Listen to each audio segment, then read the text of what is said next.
पहले बात करते हैं महाराष्ट्र में क्या कुछ चल रहा है। महाराष्ट्र में अब सीधे तौर पर अमलेंदु जी दिख रहा है कि शिवसेना का ही मेयर बनेगा। इस बात पर अगर एकनाथ शिंदे अड़े हैं तो शायद इसकी तैयारियां वहां पर लग रहा है कि पूरी हो चुकी हैं। देखिए समीर जी, अगर एकनाथ शिंदे इस पे अड़ गए हैं कि शिवसेना का ही मेयर बनेगा तो फिर बीजेपी को बनाना पड़ेगा, और नहीं बनाएंगे तो नया गठबंधन वहां तैयार हो जाएगा। और इसके संकेत साफ तौर पर मिलने लगे हैं, बल्कि खुलकर कहा जाने लगा है कि 2022 में बीजेपी ने शिवसेना तोड़ी थी, तो अगर कोई दूसरी पार्टी तोड़ देगा तो इस पे हैरान होने की कोई आवश्यकता नहीं है। यानी इसका मतलब अब टूटन जो है महायुति में होगी, और ये समीर जी उल्टी गंगा बहने जैसी स्थिति होगी कि सत्तारूढ़ दल जो है उसके अंदर टूट फूट हो जाए। तो परिस्थितियां जो बन रही हैं इस समय मुंबई में, उस पर यही दिखाई पड़ रहा है कि अब परिस्थितियां वहां सत्तारूढ़ दल के टूटने की बन रही हैं।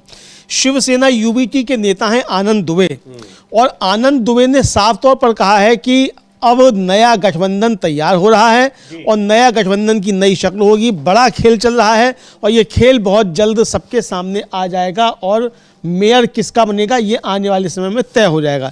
इसका मतलब समीर जी की तैयारियां दूसरी तरीके की चल रही हैं।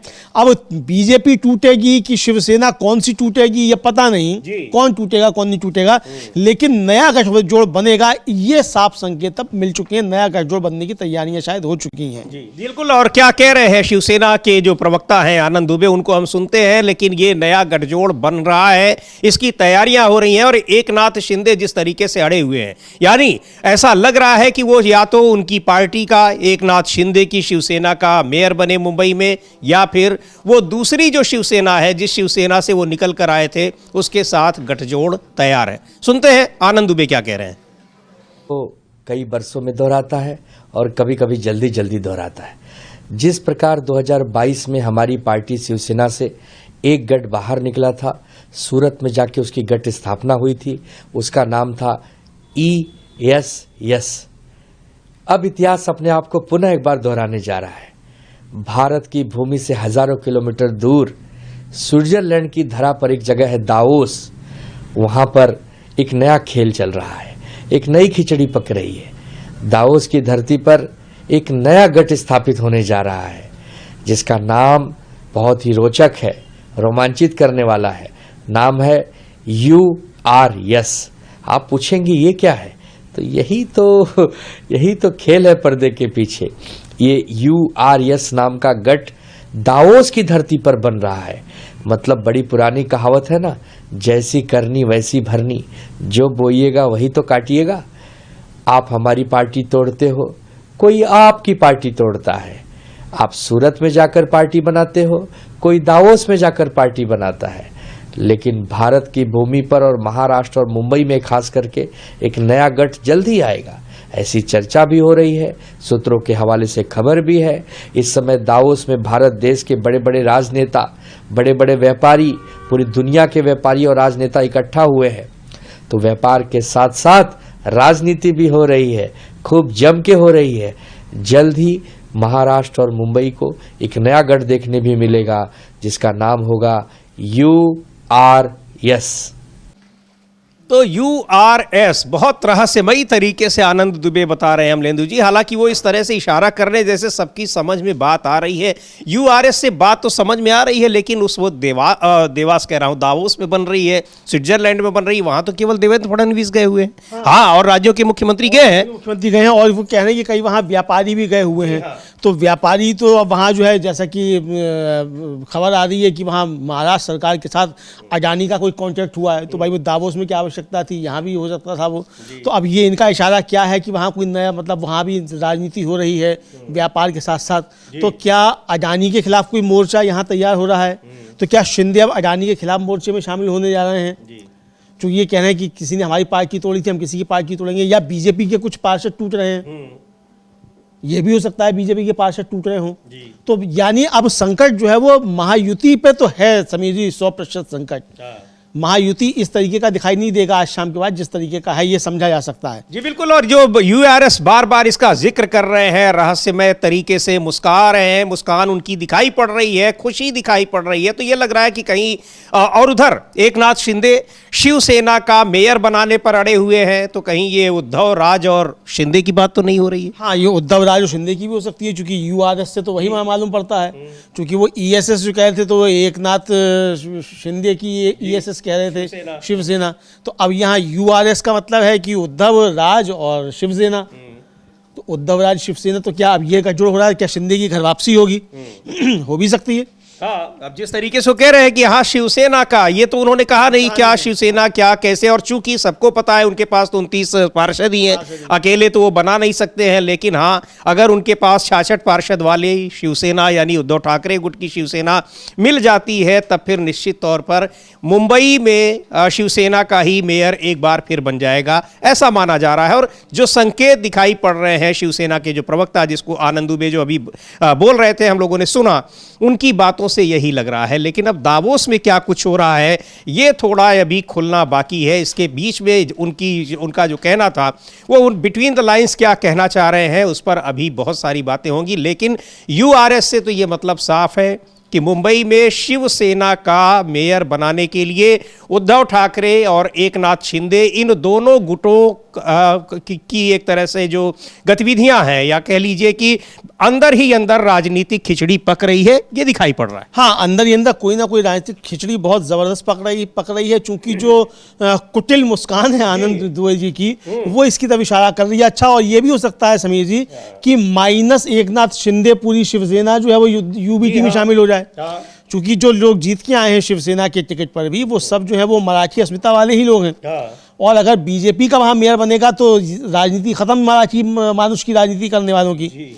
तो ये एक बड़ा संकट जो उनके सामने आ गया है, तो इसीलिए एकनाथ शिंदे भी अड़े हुए हैं कि शिवसेना का बने। और आपको याद होगा कि संजय राउत ने कहा था कि ये तो शिंदे भी नहीं चाहते कि बीजेपी का मेयर बने। जी हाँ। तो ये भी हो सकता है कि एकनाथ शिंदे अपने पार्षदों को चुपचाप खुद ही भेज दें कि जाओ यूबीटी में चले जाओ। हाँ। और वहाँ जो है बीजेपी का मेयर मत बनने दो। ये देखिए कल्याण और डोंबिवली में जिस तरह से एमएनएस यानी राज ठाकरे के पार्षद जा रहे हैं उधर, तो ये सारी चीजें बहुत कुछ कह रही हैं कि मुंबई में बड़ा खेल होगा, और ये खेल पूरे महायुति गठबंधन को प्रभावित करने वाला है। हाँ बिल्कुल, पूरे महायुति को प्रभावित करने वाला है, और कई जगह इस तरह की चीजें हो रही हैं। अब जैसे वहाँ उल्लासनगर में, वहाँ जो है वो वंचित बहुजन अघाड़ी के 2 पार्षद जो उन्होंने अपना समर्थन एकनाथ शिंदे की शिवसेना को दे दिया। तो यानी अब एकनाथ शिंदे जो हैं वो अपने मेयर ज्यादा से ज्यादा बनवाना चाहते हैं, बीजेपी के नहीं। वो यही कह रहे हैं कि महायुति का बनेगा। तो ये महायुति का बनेगा, तो महायुति का कैसे बनेगा, इसको लेकर बहुत सारे सवाल लगातार उठ रहे हैं।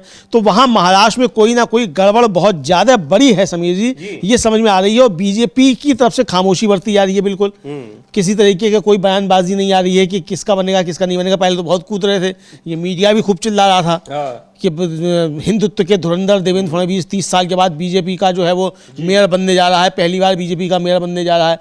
अब कोई नहीं कह रहा है कि बीजेपी का मेयर बनने जा रहा है। तीन दिन से कोई नहीं कह रहा है कि बीजेपी का मेयर बनने जा रहा है, जो उस दिन चिल्ला रहे थे खूब जोर से हिंदुत्व के धुरंधर देवेंद्र फडणवीस। जी हाँ, हालांकि जो कल्याण और डोंबिवली में मनसे के का जो पार्षद है वो शिवसेना एकनाथ शिंदे की गुट में शामिल हुए, उसको लेकर संजय राउत ने टिप्पणी की है कि ये गलत है। लेकिन ये कहा जा रहा है, ऐसा समझा जा रहा है कि यहाँ शिवसेना के दोनों धड़ों के बीच में कुछ बड़ा राजनीतिक गेम चल रहा है। बहरहाल सुनते हैं क्या कह रहे हैं संजय राउत यहाँ पर एमएनएस के, यानी जो राज ठाकरे की पार्टी के जो पार्षद हैं उनके एकनाथ शिंदे के ग्रुप में चले जाने को लेकर। और चूंकि मनसे जो है यानी महाराष्ट्र नवनिर्माण सेना, राज ठाकरे का गठबंधन हो गया था यहाँ शिवसेना उद्धव ठाकरे गुट से, यानी जो संजय राउत जिस पार्टी में है। तो सुनते हैं संजय राउत को क्या कह रहे हैं इस पूरे मुद्दे पर। देखिए, ज्योतिष पीठ के शंकराचार्य और जो बहुत प्रखरता से अपनी बात भी रखते हैं, तो क्या संजय राउत ने कहा है कि ये गलत है, ठीक नहीं है, और जिस तरह से कांग्रेस पार्टी ने अपने पार्षदों के बीजेपी में जाने पर उनको निलंबित किया था, उनके खिलाफ कार्रवाई की थी, तो एमएनएस को भी करना चाहिए। लेकिन अभी सारी निगाहें टिकी हुई हैं कि मुंबई में क्या कुछ होता है, और मुंबई में कुछ बड़ा खेल चल रहा है, ये साफ तौर पर दिखाई पड़ रहा है। और उधर शंकराचार्य को लेकर यानी प्रयागराज में माघ मेला चल रहा है, वहां पर बड़ा महत्वपूर्ण मेला होता है लगभग 40 दिन का। वहां शंकराचार्य अभिमुक्तेश्वरानंद सरस्वती को माघ में जो सबसे महत्वपूर्ण स्नान पर्व होता है मौनी अमावस्या, उस पर उनको स्नान नहीं करने दिया गया। उनके साथ उनको वहाँ से भगा दिया गया। उनके जो समर्थक थे, तमाम शिष्य थे उनको ज़बरदस्ती वहाँ से भगाया गया, मारा पीटा गया। उसको लेकर काफ़ी हंगामा मच रहा है और राजनीतिक दल भी इसमें शंकराचार्य के समर्थन में दिख रहे हैं। और अब बीजेपी नेताओं को कल हम लोगों ने संजीव भराला को सुनाया था और आज आरएसएस के कई नेताओं की ओर से अब बयान आ रहे हैं और जो कुछ भी शंकराचार्य के साथ हुआ है उसकी निंदा की जा रही है। हाँ बिल्कुल, जो शंकराचार्य के साथ हुआ है उसकी घोर निंदा की जा रही है समीर जी। और अब आरएसएस के अंदर से इसको लेकर आवाज़ें उठ रही हैं। विश्व हिंदू परिषद के पूर्व प्रांत प्रचार प्रमुख हैं और राष्ट्रीय स्वयंसेवक संघ के जिला प्रचार प्रमुख रहे हैं नोएडा के अवधेश पांडे। उन्होंने अपने फेसबुक पर एक टिप्पणी की है समीर जी, और वो टिप्पणी क्या है आप बता सकते हैं क्या है? जी बिल्कुल, ये अवधेश पांडे हैं और कह रहे हैं कि वो दंडी हैं, दंडवत नहीं है। दंडी मतलब जो दंडी स्वामी दंड लेकर धारण कर चलते हैं, इसलिए समस्या है। बड़ी तपस्या के बाद प्रभुता प्राप्त भी हो गई तो भी वह सदैव नहीं रहेगी। मदांध लोग मंद होते ही हैं। सर्वशक्तिमान ईश्वर सबका भला करे। आप सभी का आज का दिन शुभ हो। अमलेंदु जी ये सीधा निशाना साध रहे हैं मुख्यमंत्री योगी आदित्यनाथ पर कि वो आपकी तरह के संत नहीं है, वो दंडी स्वामी। हाँ, वो दंडी स्वामी हैं और असली स्वामी हैं। जी हाँ। और चूंकि बहुत सी बातें मठों को लेकर भी होती रहती हैं, तो वो मठाचार्य नहीं हैं, वो शंकराचार्य हैं और असली धर्मगुरु वही हैं। ये है और इसको लेकर बहुत सारी बातें हो रही हैं और ये अब बीजेपी आरएसएस के अंदर से भी आ रही हैं आवाज़ें। कल हम लोगों ने सुनील भराला को समीर जी सुना ही था, जो बीजेपी के नेता हैं, पूर्व दर्जा प्राप्त मंत्री रहे हैं उत्तर प्रदेश में। उन्होंने साफ तौर पे कहा कि ये दानव प्रवृत्ति के अधिकारी हैं जिन्होंने इस तरीके से किया। तो यार ये दानव प्रवृत्ति के कहा जा रहा है, तो ये लेके बहुत सारी बातें इस पर लेकर हो रही हैं। अखिलेश यादव समाजवादी पार्टी के जो अध्यक्ष हैं समीर जी, उन्होंने भी इसको लेकर एक ट्वीट किया और वो ट्वीट जो है उन्होंने इसको लेकर जो कहा अखिलेश यादव ने, वो बहुत गंभीर बात कही है उन्होंने कहा है कि हम लोग शंकराचार्य जी और साधु संतों का आशीर्वाद लेकर जनता की सेवा करेंगे। ये उनका कहते हैं। क्या कह रहे हैं अखिलेश यादव? और उन्होंने कहा है कि हम साधु संतों का आशीर्वाद लेकर सेवा करेंगे और ये मुद्दा बहुत गंभीर होता चला जा रहा है। सरकार निशाने पर है, लेकिन लगातार ये देखने को मिल रहा है कि सरकार कैसे एक के बाद एक वो शंकराचार्य के खिलाफ कार्रवाई करने को बिल्कुल उतावली दिखाई पड़ रही है। सुनते हैं पहले अखिलेश यादव को क्या कह रहे हैं। एक अधिकारी अगर पूछेगा शंकराचार्य जी के बारे में आपका सर्टिफिकेट परिचय क्या है, तो इससे बड़ा सनातन धर्म का, इससे बड़ा हमारे साधु संतों का, इससे बड़ा हमारी संस्कृति का, इससे बड़ा हमारे माघ मेला का, इससे बड़ा हमारे हिंदुस्तान का कोई अपमान नहीं हो सकता जो भारतीय जनता पार्टी अपने। तो शंकराचार्य से पहले तो नोटिस भेजकर प्रशासन ने उनसे कहा कि आप अपनी वैधता का, यानी आप वैध शंकराचार्य हैं या नहीं है, इसका प्रमाण दीजिए। उन्होंने उस नोटिस का जवाब दे दिया और बहुत ही बेहतर तरीके से कि आप इस बात को पूछने के अधिकारी नहीं है। दूसरे आज फिर उनको एक नोटिस मिल गया कि आपको हम हमेशा के लिए प्रतिबंधित कर देंगे। और ये अब सवाल, ये भी बड़ा महत्वपूर्ण सवाल है अमलेंदु जी, कि सरकार किसी को माघ मेला क्षेत्र में जाने से, रोकने से, आने से कैसे प्रतिबंधित कर सकती है? बिल्कुल कैसे कर सकती है। और सरकार और मेला प्रश्न, हाँ धर्म क्षेत्र है और धर्म का ही है, तो हिंदुओं को ही अगर आने से रोका जाएगा इस हिंदू राष्ट्र में, तो फिर कैसे काम चलेगा? तो हिंदू जाएगा कहाँ? पाकिस्तान में तो नहीं जाएगा ना। अब शंकराचार्य कोई सामान्य हिंदू नहीं, वो मतलब शंकराचार्य, तो शंकराचार्य गंगा स्नान करने के लिए पाकिस्तान तो नहीं जाएंगे, रहेंगे तो यहीं प्रयागराज में ही करेंगे। तो ये कौन होते हैं ये अधिकारी जो हैं ये रोकने वाले? ये सवाल उठ रहा है, बीजेपी के अंदर से सवाल उठ रहा है और बीजेपी के ऊपर काफ़ी ज़्यादा आरोप लग रहे हैं। प्रधानमंत्री को लेकर भी आरोप लग रहे हैं, मुख्यमंत्री को लेकर भी काफ़ी ज़्यादा आरोप लग रहे हैं। बीजेपी पूरी घिरी हुई है इसको लेकर कि ये हिंदू विरोधी पार्टी है। ये तक कहा जा रहा है कि ये हिंदू विरोधी पार्टी है और इनका असली चाल चरित्र चेहरा अब सामने आ रहा है, ये भी कहा जा रहा है समीर जी। बिल्कुल, खुद शंकराचार्य ने ही कहा, कल हम लोगों ने सुना भी था कि किस तरीके से वहाँ उनकी सरकार जो कुछ कर रही है, मंदिरों को नष्ट कर रही है, मूर्तियों को नष्ट कर रही है, उसकी मुखालफत उन्होंने की, जिसकी सजा उनको देने की कोशिश की जा रही है। और शंकराचार्य ने तो यहां तक कह दिया था कि इतने मंदिर औरंगजेब ने भी नहीं तोड़े थे। बहरहाल संजय राउत ने भी इसकी निंदा की है और लिख रहे हैं कि पाखंड और अवसरवादिता, वो तो एकनाथ शिंदे पर भी निशाना साध रहे हैं। कह रहे हैं कि जब शिंदे मुख्यमंत्री थे तो उन्होंने शंकराचार्य अभिमुक्तेश्वरानंद को राजकीय अतिथि का दर्जा दिया और उन्हें वर्षा बंगले में आमंत्रित किया। उन्होंने उनके साथ पूजा अर्चना और अनुष्ठान किए। आज उन्हीं शंकराचार्य पर मुख्यमंत्री योगी और मोदी द्वारा पुलिस लाठीचार्ज किया जा रहा है और शिंदे और उनका नकली हिंदुत्व चुप है। वाह हिंदुत्व समर्थकों शाबाश, ये लिख रहे हैं संजय राउत। संजय राउत ने को सुनते भी हैं, क्या कुछ कहा है उन्होंने शंकराचार्य के साथ सरकार जो कुछ कर रही है। देखिए, ज्योतिष पीठ के शंकराचार्य और जो बहुत प्रखरता से अपनी बात भी रखते हैं, इसलिए भी वो लोकप्रिय है। बहुत सी बातें शायद किसी को पसंद भी नहीं आती उनकी, फिर भी वो ज्योतिष पीठ के शंकराचार्य।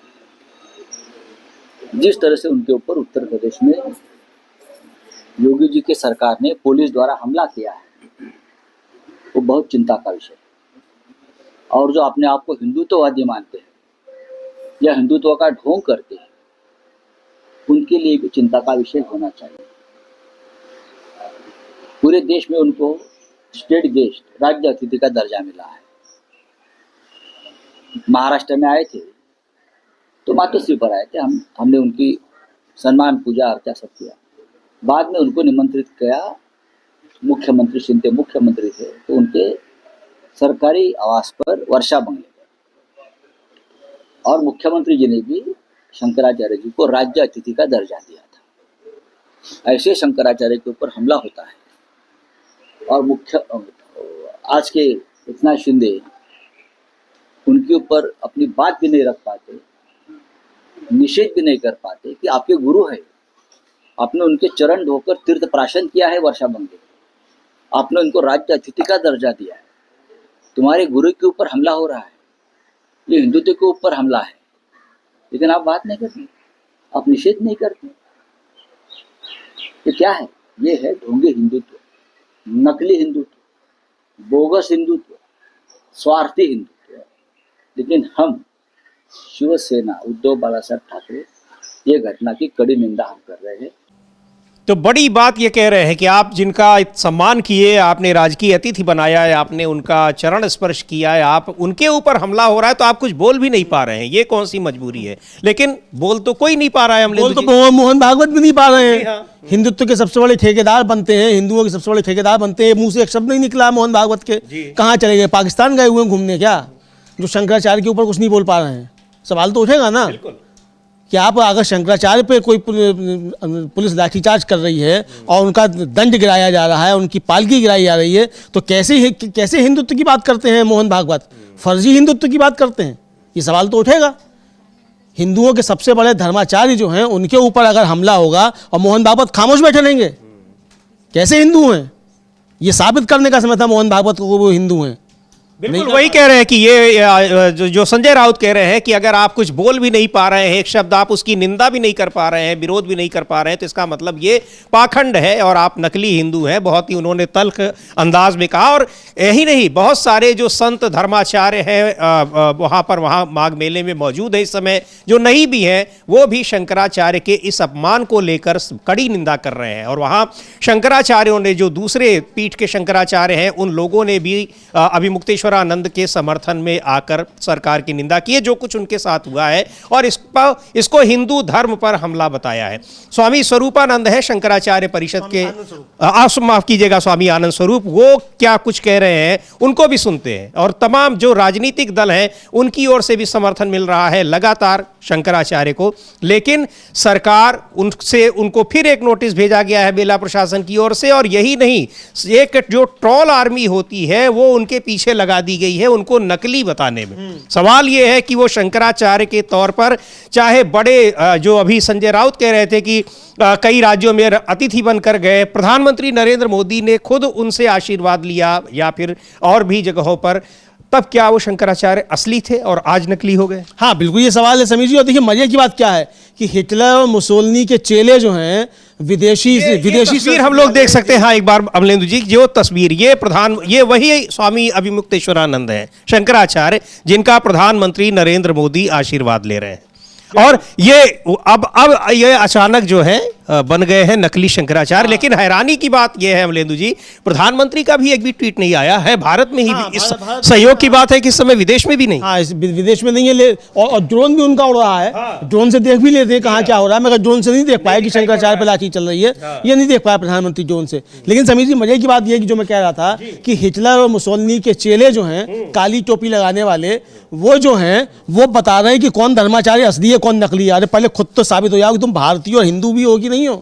हिटलर और मुसोलिनी की जो ड्रेस पहनते हो और यहाँ बता रहे हो धर्माचार्यों को, भगवा पहनने वालों को, कि कौन असली धर्माचार्य है, शंकराचार्य और कौन नकली शंकराचार्य है, ये बताएंगे। अब ये समझ लीजिए बड़ा संकट है। वही चीजें हैं कि आखिर ये कौन तय करेगा, आप कौन होते हैं तय करने वाले धर्माचार्यों को। और यही बात कल शंकराचार्य ने अपना एक जो लंबा जवाब, हम लोगों ने इसको दिखाया भी था कल के इस ब्रेकिंग में, कि कैसे उन्होंने जवाब दिया है। और वहां प्रशासन को कहा है, अब प्रशासन कह रहा है कि आपको हम हमेशा के लिए प्रतिबंधित कर देंगे। तो अच्छी बात है, आप शंकराचार्यों को प्रतिबंधित कर दीजिए और बाकी जो बहुत सारे बाबा लोग हैं आप उनको बुलाइए, मठों के मठाधीशों को बुलाइए और इन लोगों से आप सरकार की तारीफ करवाइए, चापलूसी करवाइए। यही हिंदू धर्म है आपकी निगाह में, अगर ऐसा है। बिल्कुल यही है कि अगर ऐसा है तो ठीक है भाई, इसी को कर दिया जाए।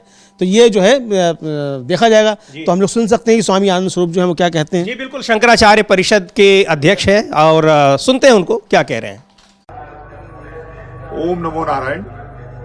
अब स्वामी अभिमुक्तेश्वरानंद जी का मामला बढ़ता हुआ जा रहा है और मैं देख रहा हूं कि जितने भाजपाई संत थे वो सब मार्केट में हैं। मुझे उन भाजपाई संतों से कोई अपेक्षा भी नहीं थी, लेकिन जो अखाड़ा परिषद के अध्यक्ष हैं स्वामी रविंद्रपुरी जी महाराज, उनसे मैं अपेक्षा कर रहा था।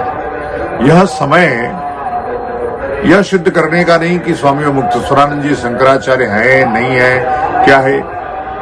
मामला न्यायालय में है, वो सिद्ध करेगा, करता रहेगा।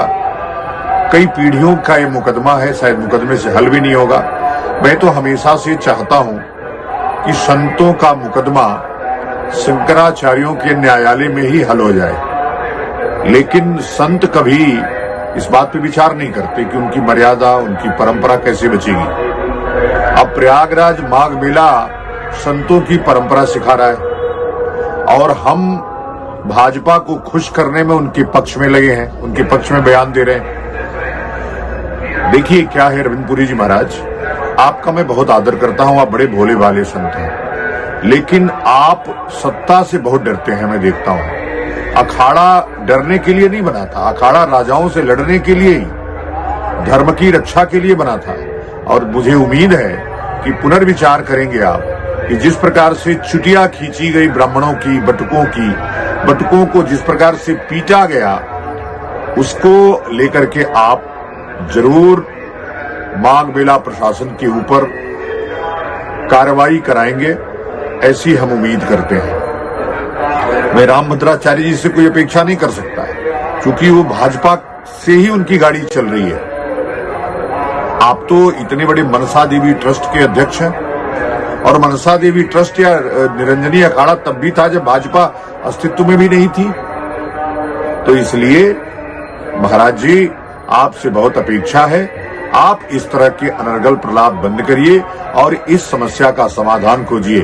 भाजपा कभी आपके लिए खड़ी नहीं होगी, मैं दावा कर रहा हूं। जिस दिन आप बुरे फंसेंगे भाजपा कहेगी स्वामी रविंद्रपुरी जी से हमारा कोई मतलब नहीं है। इसलिए फिर से विचार करिए और इस तरह के बयान मत दीजिए। ओम नमो नारायण। जय जय हिंदू राष्ट्र। तो ये अखाड़ा परिषद वो भी सरकार के समर्थन में उसके अध्यक्ष बयान दे रहे हैं। और अखाड़ा परिषद, बहुत महत्वपूर्ण बात इन्होंने कही अमलेंदु जी की, अखाड़ा परिषद, अखाड़ों का अस्तित्व बीजेपी जब से है, अखाड़े बीजेपी का कोई अस्तित्व नहीं था और आप जब संकट में आएंगे तो कभी साथ नहीं आएगी। और अखाड़ों को संकट में आने की बात कर रहे हैं, चूंकि अक्सर विवाद वहां पर होते रहते हैं। अखाड़ा परिषद के अध्यक्ष खुद किस तरीके से उनकी जान चली गई अभी तक उसका पता नहीं चल पाया है। आरोप उनके अपने शिष्य पर लगा है जो जेल में बंद हैं। तो यही बात वो कह रहे हैं कि जब आप संकट में आएंगे तो आपके साथ नहीं खड़ी होगी। आज आप भले भारतीय जनता पार्टी का बचाव कर रहे हैं, क्यों अपने को राजनीति में आप कुदा रहे हैं, यही बात कह रहे हैं। बिल्कुल बिल्कुल यही कह रहे हैं कि आप राजनीति से अलग हटिए, और राजनीति अगर कुछ कर रही है तो आपको राजनीति से क्या लेना देना है। आप धर्म के साथ रहिए, आप धर्म के साथ ना रह के आप राजनीति के साथ खड़े हुए हैं। तो इसको लेकर आरोप प्रत्यारोप समीर जी खूब ज़्यादा चल रहे हैं। अखिलेश यादव समाजवादी पार्टी के अध्यक्ष हैं, उन्होंने एक ट्वीट किया, और एक शंकराचार्य हैं उनकी उन्होंने एक क्लिप जो है वो भी पोस्ट की है। तो पहले तो समीर जी हम अखिलेश यादव का ट्वीट देखते हैं कि क्या है, फिर शंकराचार्य को हम सुनते हैं शंकराचार्य जी क्या कह रहे हैं। जी बिल्कुल, अखिलेश यादव लिख रहे हैं कि सत्ता जब अधर्म करने लगे वही कलयुग है। धर्म विरोधी भाजपा और उनके संगी साथी अपने दंभ के वश में सनातन धर्म का जो अपमान कर रहे हैं, उससे समस्त सनातनी समाज आक्रोशित हो गया है। यहां तक कि जिन कनिष्ठ कर्मचारियों को भाजपा सरकार साधु संतों के अपमान का ये निकृष्ट कुकृत्य करने के लिए बाध्य कर रही है, वो भी इस पाप को करना नहीं चाहते हैं और अंदर से डरे हुए हैं। उनके बीच भी एक अंदरूनी आक्रोश जन्म ले चुका है, लेकिन नौकरी की मजबूरी की वजह से वो बाहरी तौर पर शांत है। भाजपा के समर्थक तक शर्मिंदा है। भाजपा जब सनातन की सगी नहीं है तो बाकी किसी और की क्या होगी, ये बात लिख रहे हैं और ये सच्चाई है। और लगातार जिस तरह से अमलेंदु जी बीजेपी के भीतर से आवाजें उठ रही हैं और संघ के भीतर से आवाजें उठ रही हैं, उससे ये पता चल रहा है कि ऐसा नहीं है कि वहां सारे समर्थक बैठे हैं, लेकिन हाँ कुछ डर के मारे और कुछ किसी और वजह से वो खुलकर सामने नहीं आ रहे हैं। लेकिन इसको लेकर जो शंकराचार्य परिषद हो या तमाम साधु संत हो, वो ज़रूर सामने यहाँ पर दिखाई पड़ रहे हैं और जो शंकराचार्य अभिमुक्तेश्वरानंद सरस्वती हैं उनके समर्थन में दिखाई पड़ रहे हैं। जिन द्वारका पीठ के शंकराचार्य के बयान को टैग किया है अखिलेश यादव ने अपने इस ट्वीट में, उनको भी सुन लेते हैं क्या कहा उन्होंने। अभी मौनी अमावस्या में स्नान के लिए दुखद घटना घटित हुई, जहाँ पटुक ब्राह्मणों को प्रशासन के कुछ कर्मचारियों के द्वारा, पुलिस प्रशासन के द्वारा चोटी पकड़ पकड़ के घसीटा गया। शिखा का अर्थ नहीं जानते ना ये लोग, धर्म का अर्थ ही नहीं जानते। पढ़े तो जाने, शिखा जो होती है वो वहाँ ब्रह्मरंध्र होता है। ब्रह्मरंध्र का अपमान नहीं किया जा सकता है। वहाँ ब्रह्म साक्षात्कार करना यानी कुंडलिनी जागृत करने के लिए ही तो ब्रह्मरंध्र है। ये षड चक्र भेदन करके हम ब्रह्मरंध्र में साधक जाता है। इस तरह से ब्राह्मणों का, साधुओं का, यतियों का गंगा स्नान करने से रोका गया। आचार्य जी को रोका गया, शंकराचार्य जी को रोका गया, और पटुक ब्राह्मणों को, छोटे छोटे विद्यार्थी थे, साधु भी थे उसमें, उनको रोका गया, उनको घसीट करके उनको दंड दिया गया। तो ये प्रशासन का अहंकार, ये सत्ता हमेशा नहीं रहती है, कभी अपनी सत्ता का दुरुपयोग नहीं करना चाहिए।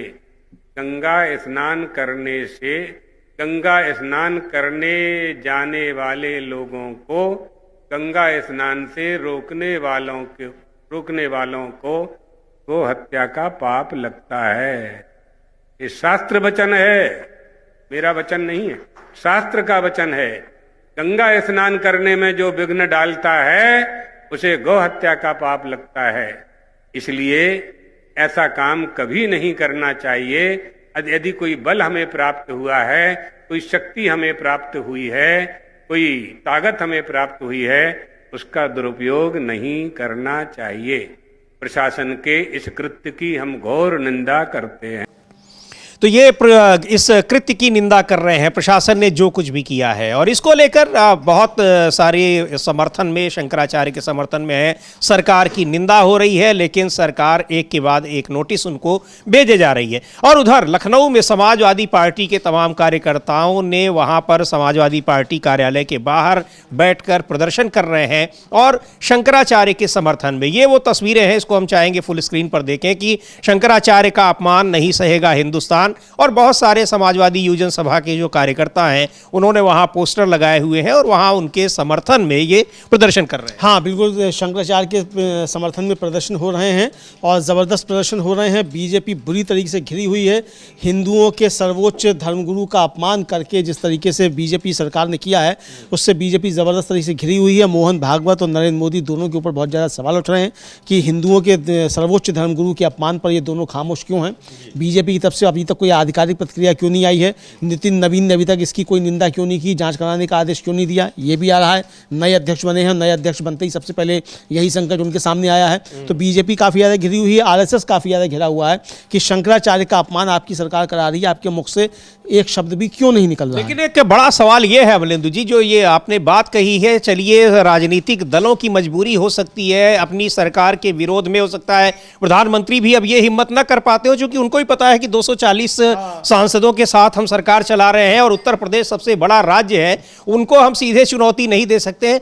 आरएसएस प्रमुख की, आरएसएस के नेताओं की ऐसी क्या मजबूरी है कि हिंदू धर्म का ये अपमान वो देख रहे हैं और खामोश बैठे हुए हैं? हाँ बिल्कुल, ये खामोश बैठे हुए हैं और मतलब इतना ज्यादा दब जाएंगे सरकार से संघ प्रमुख जो हैं, ये बड़े सवाल उठ रहे हैं कि आप कहाँ तो आप हिंदुओं के ठेकेदार बन रहे हैं, बता रहे हैं हिंदू राष्ट्र बन गया है और आप हिंदू राष्ट्र बना रहे हैं और कोई नहीं रोक सकता हिंदू राष्ट्र बनने से। तो क्या यही कराओगे हिंदू राष्ट्र में? शंकराचार्यों की ऐसी कुटाई करवाओगे हिंदू राष्ट्र में क्या? ये सवाल उठना माना जाए कि ये समर्थन है, वो समर्थक इस बात के हैं कि शंकराचार्य ने जो आवाजें उठाई हैं वहां मंदिरों के तोड़े जाने को लेकर, हिंदू धर्म के अपमान को लेकर सरकार कैसे कर रही है, इन सारी बातों से इसका मतलब कि आरएसएस भी सहमत है और वो सरकार के ही साथ खड़ी है, या फिर सरकार का उसको डर है, चाहे उत्तर प्रदेश की सरकार का डर हो, चाहे केंद्र की सरकार का डर हो, लेकिन साफ दिखाई पड़ रहा है कि इस डर के मारे वो हिंदुओं का अपमान, हिंदू धर्म के सर्वोच्च गुरुओं का अपमान भी बर्दाश्त करने को विवश है। इधर अमलेंदु जी, सुप्रीम कोर्ट से बड़ी खबर आ रही है और क्या कुछ है उसको जरा बताया। समीर जी, जो धार में, मध्य प्रदेश के धार में जो भोजशाला विवाद है, उस पर सुप्रीम कोर्ट का एक बड़ा फैसला आया है और सुप्रीम कोर्ट ने कहा है कि बसंत पंचमी के दिन सूर्योदय से सूर्यास्त तक पूजा की अनुमति दी जाती है, लेकिन दोपहर 1 बजे से 3 बजे तक नमाज भी पहले की तरह से जारी रहेगी। ये साफ तौर पर सुप्रीम कोर्ट ने आदेश दिया है। और हिंदू पक्ष जो कहा जाता है, हिंदू पक्ष पता नहीं वो हिंदू है कि नहीं है, कौन है, जो भी है, वो भोजशाला को देवी सरस्वती का मंदिर बताते हैं और जो अदालत का फैसला है वो एक तरीके से यथास्थिति बनाए रखने वाला है और स्पष्ट कर दिया है कि आप अपनी पूजा कीजिए, वो अपनी नमाज पढ़ेंगे। सह अस्तित्व जो है हम लोगों की अवधारणा, जो भारत की संस्कृति से अस्तित्व की, तमाम संस्कृतियाँ यहाँ आईं और आकर सब यहाँ भारत की संस्कृति में समाती चली गई और तभी जाकर एक भारतीय संस्कृति बनती है। तो उसी लिहाज से ये फैसला आया है कि आप अपनी पूजा कीजिए, वो अपनी नमाज पढ़ें, एक ही जगह होगी। ये एक बड़ा फैसला है, क्योंकि वहां पर भोजशाला विवाद लंबे समय से विवाद चल रहा है और उसमें कुछ हिंदू संगठन वहां पर उसको लेकर विवाद करते हैं। तो ये बड़ा फैसला है कि वहां पूजा की भी अनुमति दी गई है और दोपहर में नमाज पढ़ने की भी अनुमति दी गई है। ये सुप्रीम कोर्ट का फैसला है और इसको ये महत्वपूर्ण फैसला है, क्योंकि लंबे समय से ये विवाद का मुद्दा वहां पर बना हुआ है मध्य प्रदेश के धार जिले में, वहां पर भोजशाला जो है। और इसके अलावा SIR पर भी सुप्रीम कोर्ट ने अभी फैसला तो नहीं आया है, फैसले का इंतजार है, लगातार सुनवाई वहां चल रही है, लेकिन SIR पर जिस तरीके से चुनाव आयोग को फटकार लगाई है, वो सारे पॉइंट बहुत ही महत्वपूर्ण है। अब वो आदेश में रिफ्लेक्ट होते हैं या नहीं होते हैं, लेकिन फटकार लगाई है और सुप्रीम कोर्ट ने ये बताया है चुनाव आयोग को, एक बार फिर, कई बार बता चुका है कि आप कैसे संविधान में ने जो आपको अधिकार दिए हैं, आपने कैसे उनका दुरुपयोग किया है, नियमों के से अलग जाकर आपने काम किया है। हाँ बिल्कुल समीर जी, और कल सुप्रीम कोर्ट ने बहुत ज़बरदस्त फटकार चुनाव आयोग को लगाई और एक तरह से कहा जाए कि सख्त चेतावनी भी जारी की और ये कहा कि आपके पास सबसे ज़्यादा अधिकार हैं, लेकिन SIR के लिए उसके बदलाव बेलगाम और बिना नियम के नहीं हो सकते। आप अपने ही नियमों से बाहर नहीं जा सकते, आपको जो अधिकार मिले हुए हैं आप उससे बाहर नहीं जा सकते। SIR में जो आप कर रहे हैं वो सब गड़बड़ है और उससे आप बाहर नहीं जा सकते, एक तरीके से ये कहा गया। जो चुनाव आयोग को ये कहा उन्होंने कि भाई सबसे ज़्यादा अधिकार मिले हुए हैं, लेकिन चुनावी लिस्ट को रिवाइज करते समय उसके बदलाव, जैसा कि इस समय SIR चल रहा है, प्राकृतिक न्याय के सिद्धांतों और 1960 के इलेक्टर्स रजिस्ट्रेशन नियमों के तहत प्रक्रिया का उल्लंघन करते हुए बेलगाम या बिना नियम के नहीं हो सकते। और चीफ जस्टिस सूर्यकांत की अध्यक्षता वाली डिवीजन बेंच के सदस्य जस्टिस जॉय माल्या बागची ने चुनाव आयोग से पूछा कि आपके पास नियमों से हटने का अधिकार है, लेकिन नियमों को खत्म करके नहीं। जी हाँ, यानी आप नियमों को खत्म करके नहीं हट सकते। फॉर्म 6 में 6 नोटिफाइड डॉक्यूमेंट हैं, आपके SIR में डॉक्यूमेंट हैं। हम आपसे पूछना चाहेंगे कि क्या आप पहले से तय डॉक्यूमेंट को बढ़ाया हटा सकते हैं? ये उन्होंने पूछा। और यही जो सवाल अभिषेक मनु सिंघवी ने रखा था कि ये कोई भी नियम उसमें बदला जाएगा तो वो संसद में बदला जाएगा, पार्लियामेंट नियम बनाएगी, आप नहीं बनाएंगे। बिल्कुल ये कहा उन्होंने। और फिर उन्होंने जो चुनाव आयोग की तरफ से सीनियर एडवोकेट राकेश द्विवेदी थे, उन्होंने कहा कि SIR 2025 जो रहा है वो संविधान के अनुच्छेद 324 जिसमें चुनावी लिस्ट तैयार करने, चुनाव कराने पर चुनाव आयोग की देखरेख, निर्देश और नियंत्रण की शक्ति है, के साथ साथ representation of the people act 1950 की धारा 21(3) के तहत सही है। लेकिन उन्होंने पूछा 1960 का, तो 1950 का नियम पहले आएगा कि 60 का पहले मतलब उसका किया जाएगा। और एक्ट की धारा 21(3) जो है चुनाव आयोग को किसी भी निर्वाचन क्षेत्र या उसके हिस्से के लिए चुनावी लिस्ट का विशेष रिवीजन जिस तरह से वे उचित समझे करने का अधिकार देती है, ये इन्होंने कहा। और यही सुप्रीम कोर्ट में दलील दी गई थी कि आपको SIR किसी एक कॉन्स्टिट्यूंसी में, वो भी उसके किसी खास हिस्से में जहां आपको लगता है कि कुछ गड़बड़ी है, वहां करने का अधिकार देता है। पूरे राज्य की, पूरे देश का SIR नहीं कर सकते, ये आपको अधिकार नहीं है। और द्विवेदी ने माना कि जो चुनाव की प्रक्रिया है, इससे बदलाव में कानून के समक्ष समानता, अनुच्छेद 14 में निहित कानून के समक्ष सुरक्षा, पारदर्शिता के संवैधानिक मानदंड और वोटिंग में आसानी की संवैधानिक गारंटी शामिल होनी चाहिए। हालांकि उन्होंने तर्क दिया कि 1950 के एक्ट की धारा 21 की उपधारा 3 चुनाव आयोग को चुनावी लिस्ट को रिवाइज करने के लिए तय सीमाओं से आगे ले जाने की अनुमति देती है जब तक कि कारण दर्ज किए गए हो, प्रक्रिया निष्पक्ष और न्यायपूर्ण हो। ये खुद कह रहे हैं जी। और उन्होंने कहा कि धारा 21(3) ने चुनाव आयोग को आज़ाद कर दिया है, लेकिन जस्टिस बागची ने द्विवेदी का ध्यान 1960 के नियम 25 के क्लॉज 2 की तरफ दिलाया, जिसमें कहा गया था कि चुनावी रोल के गहन रिवीजन में नियम 4 से 23 के तहत तय प्रक्रिया के अनुसार एक नया रोल तैयार करना शामिल होगा। नियम 25 आप पर पाबंदी लगाता है, ये कहा जस्टिस बागची ने। ऐसा नहीं हो सकता कि कोई अथॉरिटी, चाहे वह कितनी भी बड़ी हो, बिना किसी रोक टोक या नियम के काम करे। और अपने से नियम नहीं बना सकती। ये नियम जो है चुनाव से संबंधित कोई नियम बनेंगे तो वो संसद में बनेंगे, यही तर्क रखा गया। और उसको लेकर जमकर फटकार लगाई जस्टिस जयमाल्या बागची ने चुनाव आयोग को। और खुद जो चुनाव उन बातों से सहमत दिखाई पड़े जो चुनाव आयोग की ओर से पेश हुए वकील रहे। तो खैर अब ये अभी तो ये बहस चल रही है, ये सारी चीज़ें जब फैसला आएगा SIR पर, उसमें ये सब चीज़ें दिखाई पड़ती हैं या नहीं दिखाई पड़ती हैं, क्या कुछ होता है उसी पर सबकी निगाह है। लेकिन या ये भी कहा जा रहा है कि चुनाव आयोग रोज़ रोज़ फटकार खा रहा है सुप्रीम कोर्ट से और खुद भी रोज नए नए नियम बदल रहा है। अब इसी को लेकर CPIM के नेता हैं हन्नान मोल्ला, वो कुछ कह रहे हैं, उनको सुनते हैं। और ये लगातार ये देखा गया, पूरा सुनवाई चल रही है और बिहार में SIR की प्रक्रिया पूरी करा ली चुनाव आयोग ने, अमलेंदु जी। जबकि उस समय वहां पर नहीं करना चाहिए था और सुप्रीम कोर्ट ने भी कुछ उसको नहीं रोक टोक की। हाँ, उस समय सुप्रीम कोर्ट ने भी रोक टोक नहीं की और उस समय तो ये था कि भाई ठीक है, आधार कार्ड नहीं जुड़ा तो हम आधार कार्ड जुड़वा देते, ये कहा गया। हालांकि जस्टिस बागची ने एक और कठिन सवाल पूछ लिया चुनाव आयोग से और कहा कि क्या चुनाव आयोग इस बात पर जोर दे सकता है कि वह वेरिफिकेशन के दौरान 1960 के नियमों के फॉर्म 6 में बताए गए दस्तावेज को नहीं देखेगा और सिर्फ 11 दस्तावेजों को देखेगा? क्या चुनाव आयोग कह सकता है? और फिर चुनाव आयोग के जो 24 जून 2025 के अपने आदेश में, जिसमें SIR की घोषणा की गई थी, 11 सुझाए जो दस्तावेज थे उनमें से आधार को अब बाहर कर दिया था। तो अदालत ने बिहार SIR अभ्यास के बीच इसमें दखल दिया था और आधार को शामिल करने का आदेश दिया था। और फिर जो चीफ जस्टिस सूर्यकांत ने टिप्पणी की इस पर कि काम करने का तरीका, चुनावी रोल का रिवीजन प्राकृतिक न्याय के सिद्धांतों के अनुरूप होना चाहिए, ये न्याय संगत और निष्पक्ष होना चाहिए। तो इस पर द्विवेदी ने दिया कि धारा 21 का उपधारा 3 जो है वो 1900 के अधिनियम की 1950 की धारा जो है, फिर उसका दिया। तो उसमें जस्टिस बागची ने कहा कि 1950 के अधिनियम में संक्षिप्त रिवीजन का प्रावधान संसद की समझदारी का प्रतीक था, क्योंकि आजादी के शुरुआती सालों में आबादी का लगातार आना जाना प्रवासन होता रहता था और उन्होंने कहा कि उस समय बहुत ज्यादा बदलाव हो रहे थे। संसद जानती थी कि आबादी को बसने में कुछ साल लगेंगे, लेकिन इससे आपको पूरे देश में SIR कराने की शक्तियां नहीं मिल जाती। बिल्कुल, यानी कहने का मतलब कि तब भी नहीं थी, जबकि वहां पर अभी तय नहीं था कि कौन अभी भारत में रहेगा, कौन अभी जाकर दूसरे देश में रहेगा, या पाकिस्तान से आकर अभी भारत में भी कौन रहेगा। लेकिन आज की स्थिति में तो ये बिल्कुल भी अनुमति नहीं दी जा सकती और अगर कोई नियम में बदलाव करना होगा तो वो संसद में होगा। चुनाव आयोग नियमों में बदलाव नहीं कर सकता है। खैर, सुनते हैं क्या कह रहे हैं हन्नान मोल्ला, CPIM के नेता हैं और पश्चिम बंगाल से कई बार वो सांसद रह चुके हैं। So there he is also getting direction from Supreme Court every day.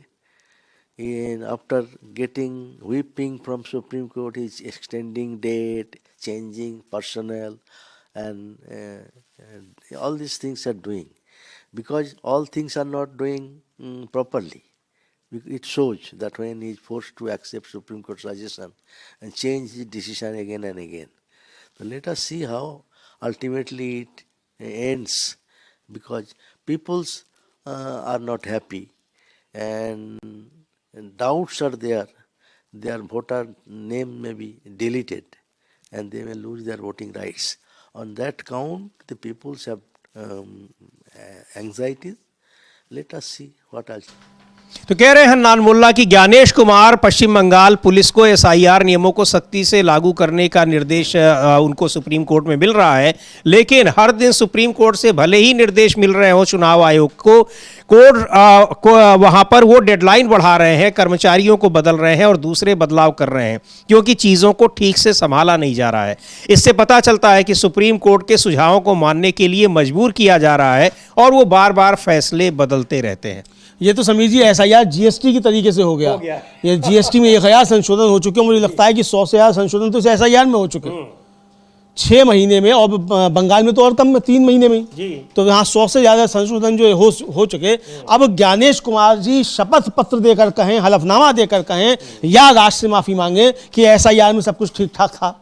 अगर सब कुछ ठीक ठाक था तो नियम बार बार क्यों बदले जा रहे हैं, सुप्रीम कोर्ट आपको फटकार क्यों लगा रहा है? तो या तो आप हलफनामा देकर कहिए कि आप बिल्कुल सही थे, वरना राष्ट्र से माफी मांगिए, क्योंकि सुप्रीम कोर्ट आपको रोज खींच रहा है। बिल्कुल, रोज उस खिंचाई कर रहा है, रोज फटकार लगा रहा है और आपसे सवाल कर रहा है कि आप कैसे नियम बदल सकते हैं, किसने आपको ये परमिशन दे दी है। खैर, इधर कांग्रेस के मध्य प्रदेश के अध्यक्ष हैं जीतू पटवारी, वो भी कह रहे हैं वहां भी काफी हंगामा मचा हुआ है। जिन जिन राज्यों में हो रहा है वहां सभी जगह इस तरह की अनियमितताएं देखने को मिल रही हैं और वो भी बड़े पैमाने पर। तो सुनते हैं जीतू पटवारी क्या कह रहे हैं।